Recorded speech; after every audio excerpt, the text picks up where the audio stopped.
Behold, the Lamb of God who takes away the sins of the world.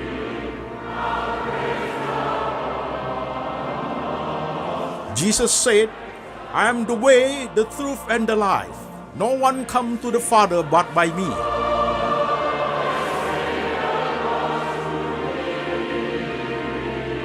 For God so loved this world, so he gave his one and the only Son.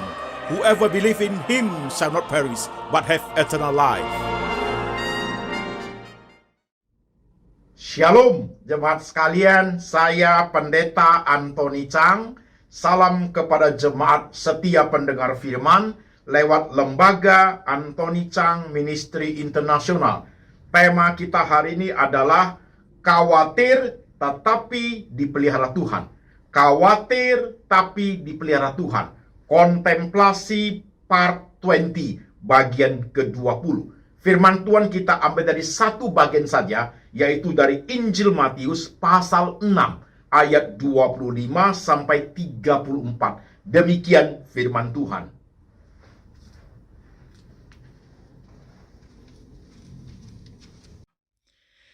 Karena itu aku berkata kepadamu, janganlah khawatir akan hidupmu, akan apa yang hendak kamu makan atau minum.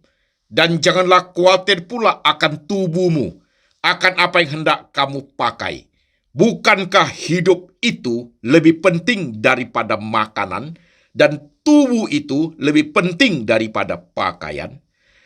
Pandanglah burung-burung di langit, yang tidak menabur dan tidak menuai, dan tidak mengumpulkan bekal dalam lumbung, namun diberi makan oleh Bapakmu yang di sorga. Bukankah kamu jauh melebihi burung-burung itu? Siapakah di antara kamu yang karena kekhawatirannya dapat menambahkan sehasta saja pada jalan hidupnya? Dan mengapa kamu khawatir akan pakaian? Perhatikanlah bunga bakung di ladang, yang tumbuh tanpa bekerja dan tanpa memintal. Namun aku berkata kepadamu, Salomo dalam segala kemewahannya pun tidak berpakaian seindah salah satu dari bunga itu. Jadi jika demikian, Allah mendandani rumput di ladang yang hari ini ada dan besok dibuang ke dalam api, tidakkah ia akan terlebih lagi mendandani kamu, hai orang yang kurang percaya? Sebab itu, janganlah kamu khawatir dan berkata, apakah yang akan kami makan? Apakah yang akan kami minum? Apakah yang akan kami pakai? Semua itu dicari bangsa-bangsa yang tidak mengenal Allah. Akan tetapi Bapakmu yang di sorga tahu bahwa kamu memerlukan semuanya itu.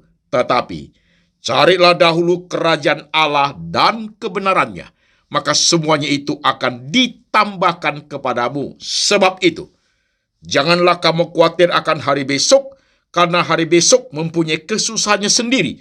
Kesusahan sehari cukuplah untuk sehari. Amin. Jemaat sekalian, firman sudah kita baca, sudah kita dengar. Sekarang mari kita tunduk kepala, kita berdoa. Tuhan Yesus, kami sudah membaca firman-Mu, kami sudah mendengarkan firman-Mu. Sekarang roh Tuhan bekerja, mengurapi hamba-Mu ini boleh menyampaikan kebenaran dalam bahasa yang paling sederhana, gampang dimengerti oleh seluruh lapisan jemaat. Tuhan, dalam hidup kami banyak sekali persoalannya. Pergumulan kami tidak habis-habis Tuhan.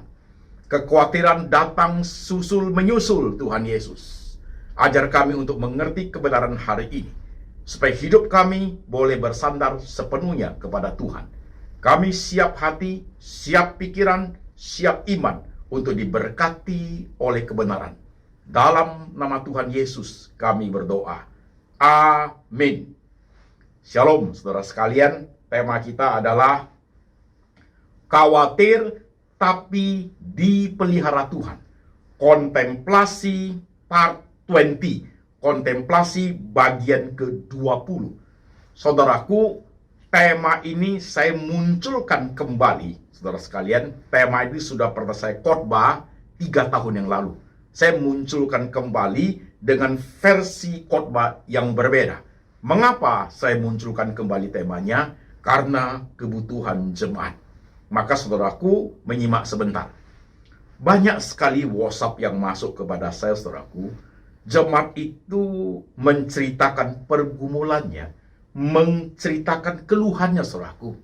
Pak Pendeta, saya trauma.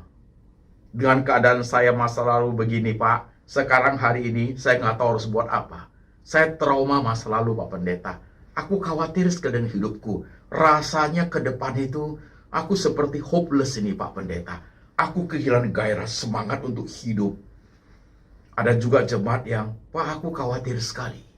Kenapa saya tidak bisa tidur ya? Saya khawatir bagaimana dengan anak saya ya. Pak, saya khawatir saya sudah di PHK. Sekian lama saya belum dapat kerjaan. Saya jadi takut sekali loh hidup ini, Pak. Saya khawatir sekali. Pak, tubuh saya ini dalam keadaan tidak sehat. Sudah berobat tidak sembuh-sembuh. Itu menyita hidup saya. Ini tubuh ini membuat saya itu khawatir menjadi-jadi loh, Pak Pendeta. Bisnis saya ini nggak maju-maju. Dan keuangan saya sangat sulit, Pak Pendeta. Saya dililit hutang di bank. Membuat saya itu kadang-kadang malam jam 4 subuh baru tidur, Pak Pendeta. Jemaat yang masuk WhatsApp saudaraku begitu banyak mengeluh tentang kekhawatiran hidup. Maka harus muncul tema ini. Khawatir tapi dipelihara Tuhan. Saudara sekalian. Nah, firman Tuhan yang kita baca itu adalah Injil Matius pasal 6 ayat 25 sampai 34, jemaat sekalian. Oke? Nah, ketika bicara tentang khawatir tapi dipelihara Tuhan, direct kita langsung bahas to the point.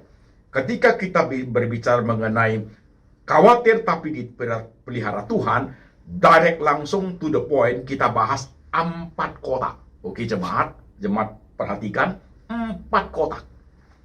Kotak pertama, primer and sekunder. Di firman Tuhan yang kita baca itu, saudaraku, Tuhan Yesus berkata, jangan kamu khawatir tentang apa yang kamu makan, apa yang kamu pakai. Jangan khawatir, Tuhan berkata. Mungkin saudara akan bertanya, bagaimana tidak khawatir, Pak Pendeta? Tuhan bilang jangan, besok aku makan apa? Tuhan bilang jangan, bisnis sudah jadi begini. Tuhan bilang jangan khawatir, anakku dalam keadaan sakit. Apa saya tidak khawatir, Pak Pendeta? Tuhan bilang jangan khawatir, ya. Keuanganku sudah sangat menipis. Apa saya tidak khawatir, Pak Pendeta?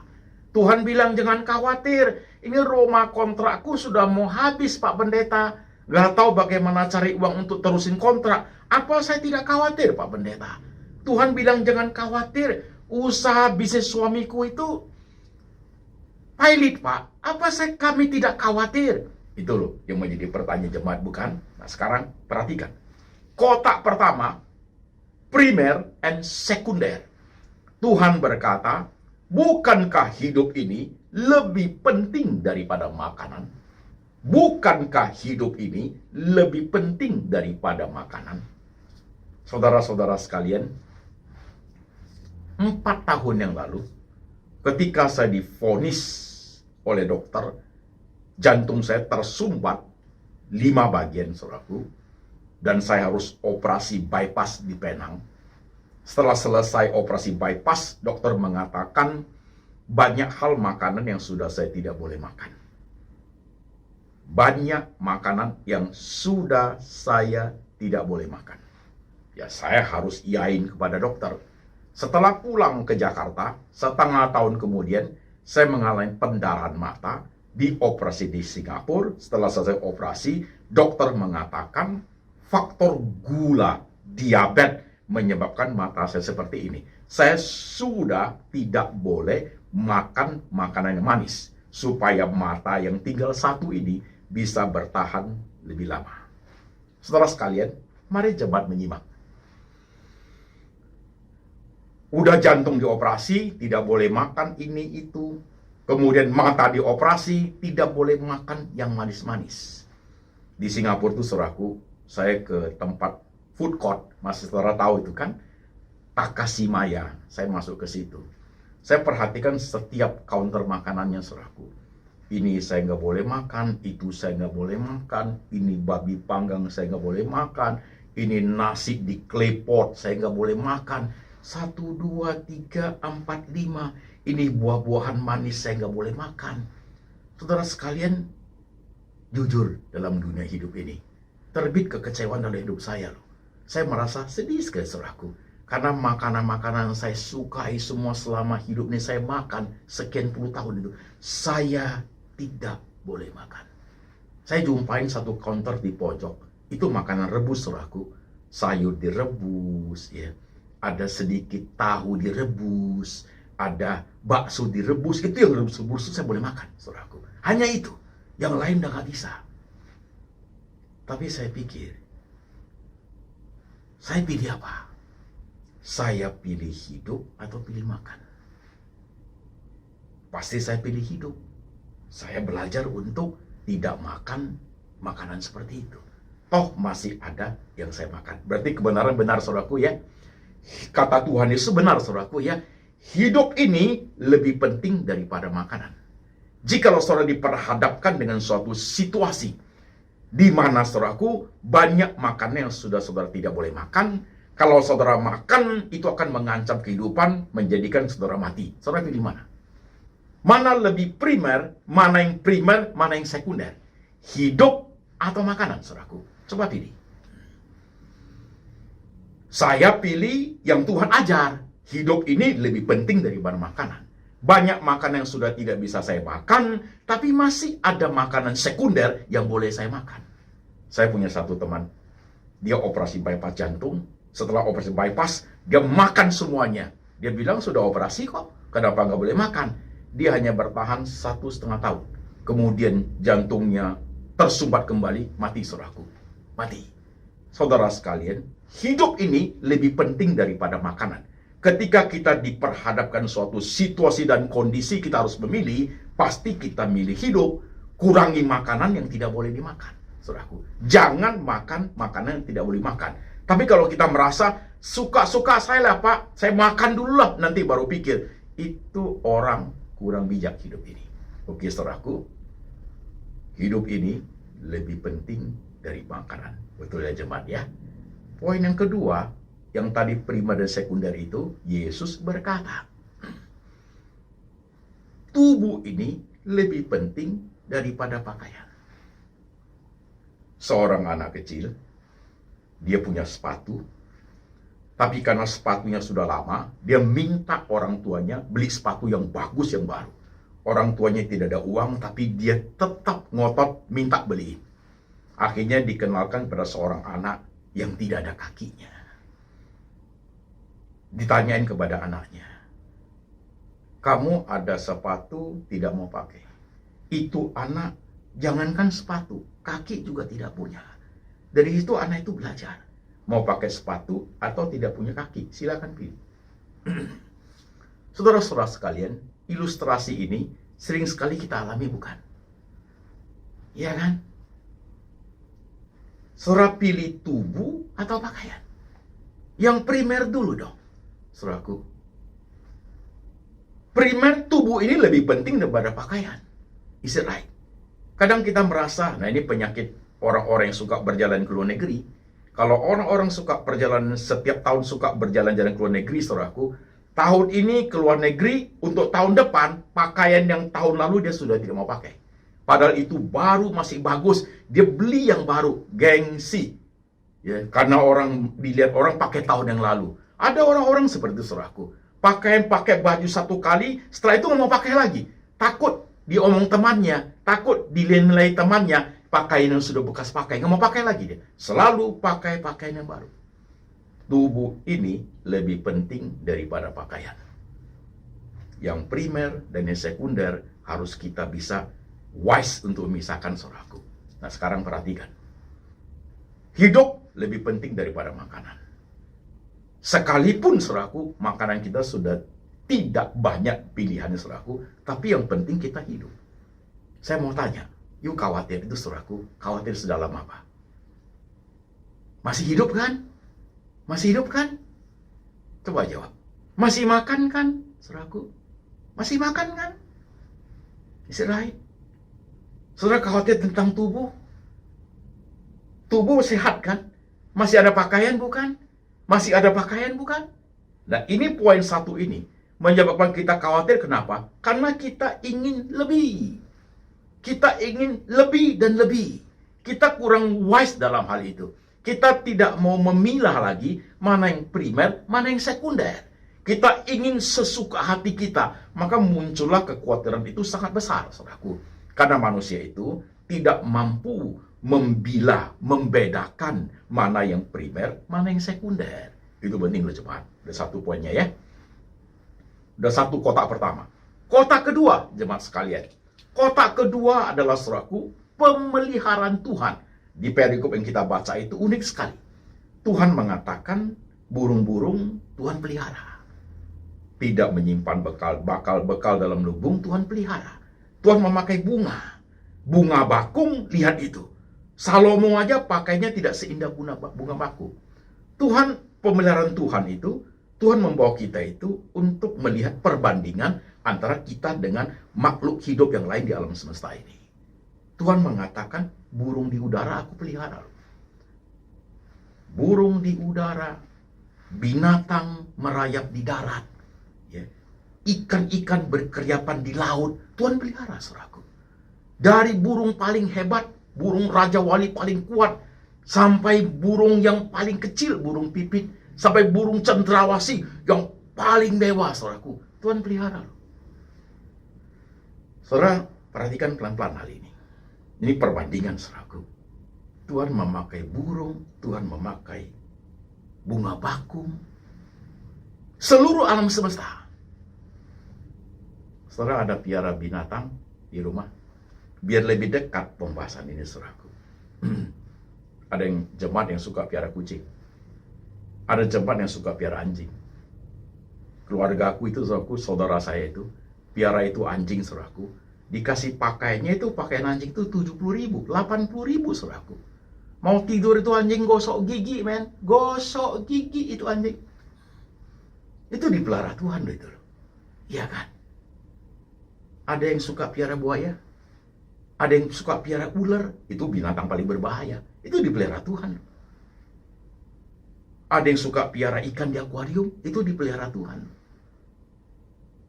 Apalagi saudara perhatikan, seluruh alam semesta ini, makhluk hidup itu, siamang itu, monyet itu, saudaraku, itu dipelihara Tuhan. Burung hantu, itu dipelihara Tuhan, saudaraku. Burung hantu aja dipelihara Tuhan, apalagi kita. Wajahku kayak hantu, Pak. Nggak jadi masalah. Burung hantu aja dijaga kok. Apalagi manusia hantu tetap dijaga Tuhan. Tapi saudaraku, pelan-pelan menyimak khotbah ini. Sense kita punya kepekaan rohani di alam semesta ini, saudaraku, hampir hilang. Karena kenapa? Karena sudah ditutupi oleh rasa kekhawatiran kita yang amat sangat. Kita nggak sense lagi di alam semesta ini. Kita lihat ayam, kita lihat ikan, kita lihat ikan di akuarium, kita lihat binatang, kita lihat kupu-kupu di pekarangan rumah kita. Itu kupu-kupu tipis sekali. Dia hidup. Itu dipelihara Tuhan. Sense kita sudah hilang semua. Dimensi of God tentang binatang-binatang seperti itu hilang semua. Karena mata kita sudah tertutup oleh kekhawatiran. Kita nggak lihat apa-apa, saudaraku. Kasian itu manusia. Kasian itu manusia, saudaraku. Maka Tuhan menciptakan, mengajarkan suatu perbandingan. You lihat itu. Burung apapun, you lihat binatang di laut, you lihat binatang di darat, dari yang paling jelek, paling berbahaya, paling menakutkan, paling unik, itu Tuhan pelihara. Kita lebih daripada itu, saudaraku. Kita lebih daripada burung hantu. Kita lebih daripada itu. Nilai kita lebih daripada itu. Kalau yang seperti Tuhan jaga, apalagi kita. Kebenaran ya Pak? Yes. Tapi sense untuk itu hilang manusia itu. Hilang loh, saudaraku. Sebenarnya dalam alam semesta ini, saudaraku, Tuhan tempatkan banyak benda-benda hidup itu supaya kita sense tentang pemeliharaan Tuhan. Begitu, saudaraku. Supaya kita sense. God speak through creatures. Tuhan bicara lewat seluruh makhluk hidup di alam semesta itu. Supaya kita sense tentang kebesaran pemeliharaan Tuhan. Tapi kita nyimak nggak khotbah hari ini, jemaat sekalian? Ini penting, jemaat. Kotak pertama primer sekunder. Kotak kedua pemeliharaan Tuhan. Seluruh alam semesta jaga Tuhan. Apalagi you and me. Kita lebih daripada mereka. Nilai kita lebih daripada mereka, saudaraku. Iya kan? Kotak ketiga. Kotak ketiga itu nilai kekekalan.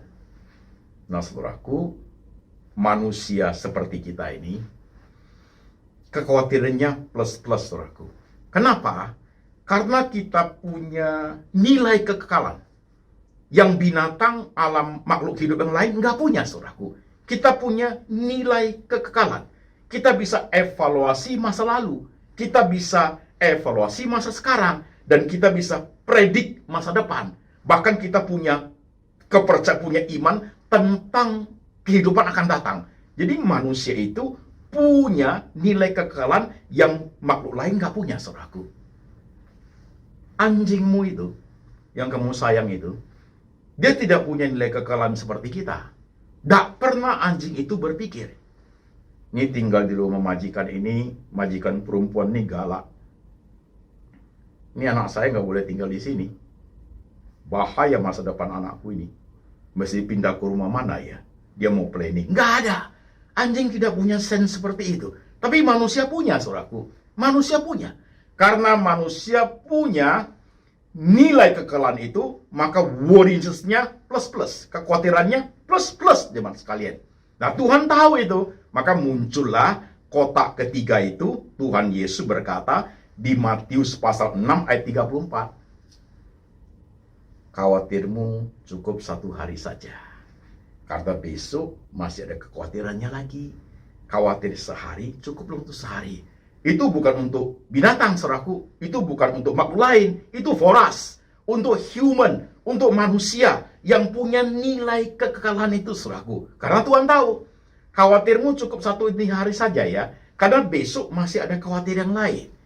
Khawatirmu cukup 1 hari ini saja. You don't know about future. Kamu tidak tahu masa depan. Tuhan sudah in action menutupi alam pikiran kita. Menutupi kita punya sense untuk tidak boleh tahu masa depan. Maka jangan cari peramal, saudaraku. Jangan cari peramal. Itu rahasia Tuhan. Hari ini cukup, besok masih ada kesulitannya. Dan hari besok itu ada Tuhan Yesus di situ. Ini cara paling jitu untuk meredakan tentang kekhawatiran hidup, saudaraku. Depending on God. Bergantung kepada Tuhan. Saudara mau?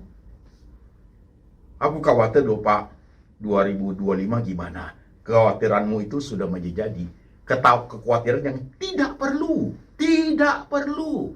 Besok aja kita nggak tahu masih hidup atau enggak kok. Mengapa yuk khawatir 2025, saudaraku? For what? Itu apa? Kadang kita manusia itu, saudaraku, kita over. Kita kelewat. Pikiran kita, kekhawatiran itu plus-plus itu begitu besar. Sehingga hidup ini sudah menjadi tidak ada arti. Hati-hati loh. Kekhawatiran yang menjadi-jadi, saudaraku, pikiran itu bisa blong. Kalau rem itu blong, saudaraku, itu bahaya. Saya sudah pengalaman, saudaraku. Ketika khawatir itu menjadi-jadi, pikiran ini blong, saudaraku. Stres berat, depresi. Pikiran blong, kayak rem itu blong, saudaraku, itu depresi, saudaraku. Depresi. Sudah melewati batas kekhawatirannya itu depression. Oke jemaat, perhatikan poin ini. Nilai kekekalan itu, saudaraku, kita punya. Binatang gak punya. Gak punya. Maka Tuhan mengajar kita. Besok aku ada di situ. Tuhan pemegang masa depanmu. Hidupilah apa yang ada padamu saat ini. Pak, aku tidak sesukses dulu. Gak apa-apa. Masih hidup kan? Masih pakaian kan? Hidup itu lebih penting dari makanan. Masih makan kan? Walaupun makan yang sudah tidak seenak dulu. Masih pakaian kan? Kamu masih pakaian kan? Kamu tidak bugil kan? Masih pakaian kan? Still okay kan? Masih lihat binatang-binatang itu Tuhan pelihara sampai sekarang. Alam semesta ini. Masa you and me tidak dijaga Tuhan? Nilai kita pasti lebih tinggi dari mereka. Mereka nggak dapat diselamatkan. Kita diselamatkan. Iya kan? Orang-orang yang belum percaya Tuhan Yesus itu dipelihara Tuhan. Apalagi kita yang percaya Tuhan Yesus. Kita yang sudah diselamatkan. Kita umat pilihan Tuhan tidak dipelihara. I don't believe it. Aku tidak percaya, saudaraku. Perhatikan khotbah hari ini, saudaraku. Oke? Kotak pertama, primer, sekunder. Kotak kedua, pemeliharaan Tuhan. Kotak ketiga, nilai kekekalan. Kotak keempat. Nah, kotak keempat ini jemaat sekalian, ini menjadi center daripada khotbah ini. Menjadi center point daripada khotbah ini, saudaraku. Kotak keempat itu adalah kontemplasi part 20. Kontemplasi bagian ke-20. Kotak keempat itu tertulis di Matius pasal 6 itu.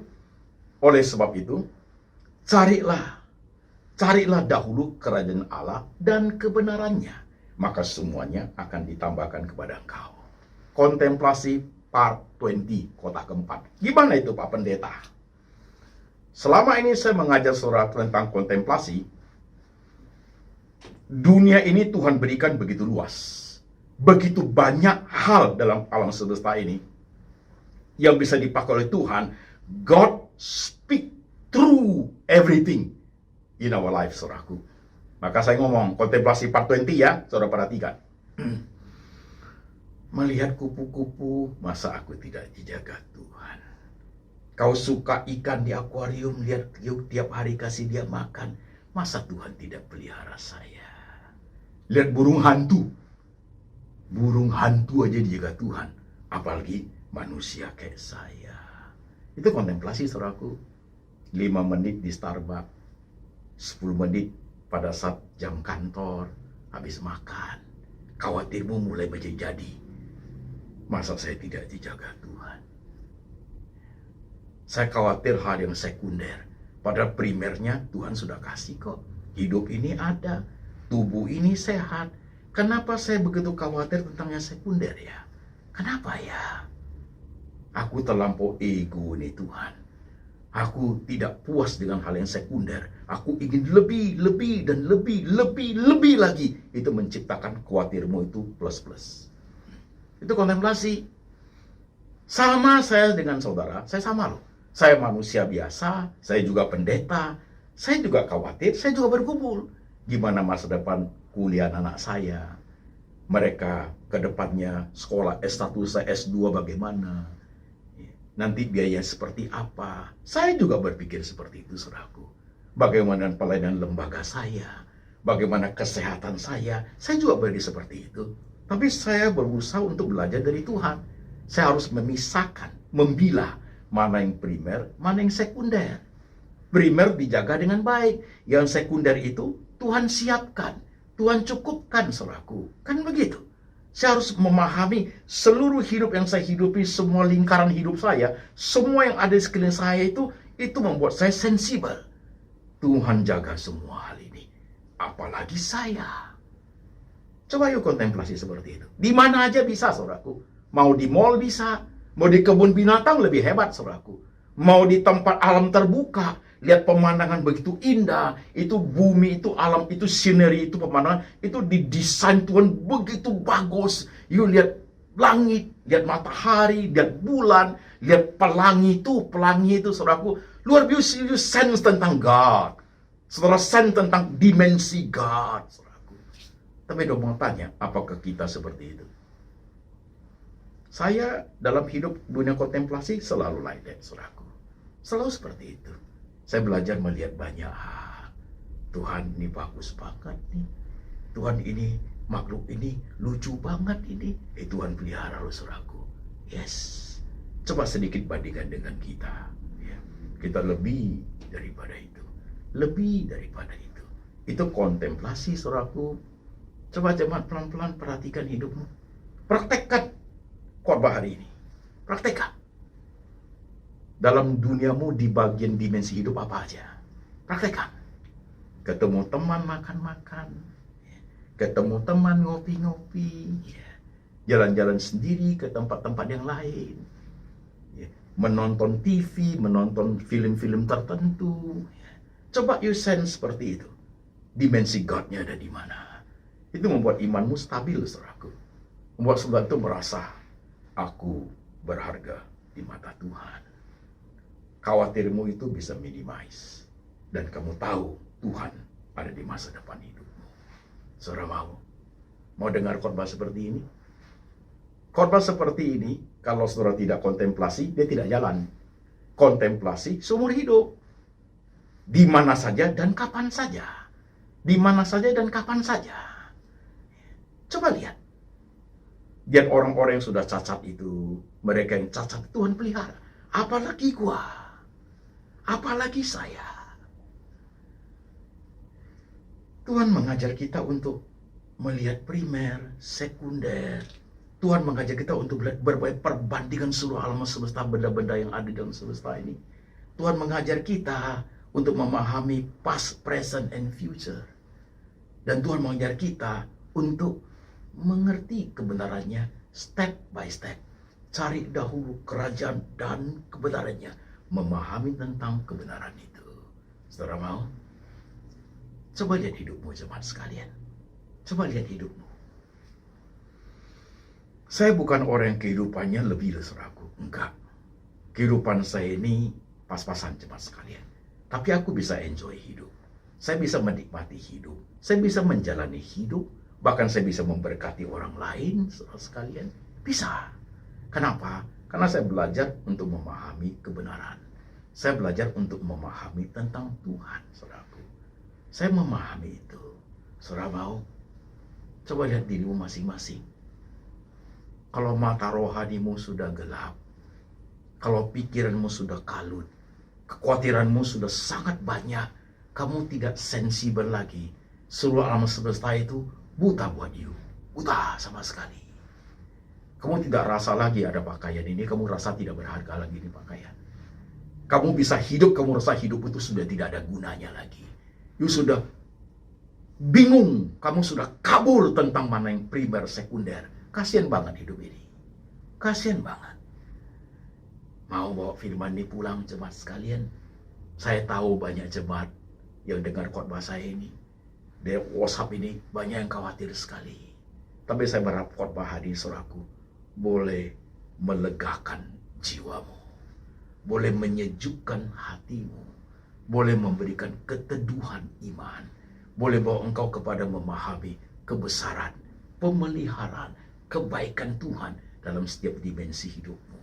Setiap bagian hidupmu, you bisa melihat dimensi God-nya hidup. Jemaat mau? Tuhan tak pernah pergi dari engkau. Tak pernah. Semua alam semesta ini Tuhan jaga. Apalagi engkau yang Ia selamatkan. Apalagi engkau yang Tuhan mati buat engkau. Tidak mungkin Dia tidak pelihara. Tidak mungkin. Tidak mungkin. Ingat kalimat saya, saudaraku. Burung hantu aja Tuhan jaga. Kau lebih baik daripada burung hantu. Tuhan pelihara. Oke? Oke. Mari kita tunduk kepala, jemaat sekalian. Mari kita tunduk kepala kita. Tuhan Yesus, kami ini Tuhan, kadang terlampau khawatir. Khawatir yang plus-plus. Ada saja kekhawatiran kami Tuhan. Di tengah hiruk pikuknya dunia ini. Kadang-kadang kami sudah lupa membedakan mana yang primer, mana yang sekunder. Kadang-kadang kami sangat mengagungkan yang sekunder. Tuhan ampuni kami. Kadang-kadang kami sudah tidak sensibel tentang alam semesta ini. Yang dimana Tuhan mengajar banyak sekali alam semesta ini yang tangan Tuhan menopangnya. Kami lebih daripada makhluk di alam semesta ini. Kami sudah tidak sensi di situ. Tuhan ampuni kami. Kami khawatir masa depan. Kami takut ini itu. Tuhan ajar kami mengerti. Masa depan kami ada di tangan Tuhan. Tuhan Yesus sedang berdiri di masa depan kami. Sedang melambaikan tangan buat kami. Ajar kami Tuhan. Dalam dunia kami hidup ini Tuhan, selain kami bekerja, berumah tangga, berelasi dengan banyak orang, dunia yang kami arungi Tuhan, beri kami hati, beri kami kemampuan, Beri kami komitmen untuk berkontemplasi dimanapun itu, kapanpun itu, dalam waktu durasi seberapa menit pun Tuhan, supaya interaksi kami dengan Tuhan tetap hidup, supaya rohani kami hidup, kami tidak menjadi luka rohani, tidak menjadi kecewa, kami tidak menjadi sombong rohani, tapi kepekaan kami hidup mengerti Tuhan yang besar. Tuhan, lihat jemaat-Mu masing-masing, Tuhan. Perhatikan setiap mereka yang tertunduk kepalanya hari ini, Tuhan. Engkau tahu bagaimana hidup. Engkau tahu, Tuhan, bagaimana mereka menangis. Engkau tahu jeritan hati mereka, Tuhan. Engkau tahu kekhawatiran mereka, Tuhan. Oleh sebab itu, firman ini tiba kepada mereka, menjadi penghibur sejati dalam hidup mereka, memberikan keteduhan di dalam kemahakuasaan Tuhan. Berkatilah mereka, Tuhan. Beri jalan kepada mereka yang sudah tidak punya jalan. Pelihara mereka, Tuhan, sesuai dengan anugerah, berkat, rahmat, dan kebaikan-Mu, ya Tuhan. Dan biar berkat diturun atas jemaat. Kasih dari Allah Bapa turun atas mereka. Tuhan Yesus, Gembala yang baik, pemelihara jiwa umat. Dan Tuhan Roh Kudus selalu mengingatkan akan kitab suci. Hidup seturut dengan firman. Sampai selama-lamanya. Sampai suatu hari Tuhan datang kembali menjemput setiap orang yang percaya. Dalam nama Tuhan Yesus. Amin.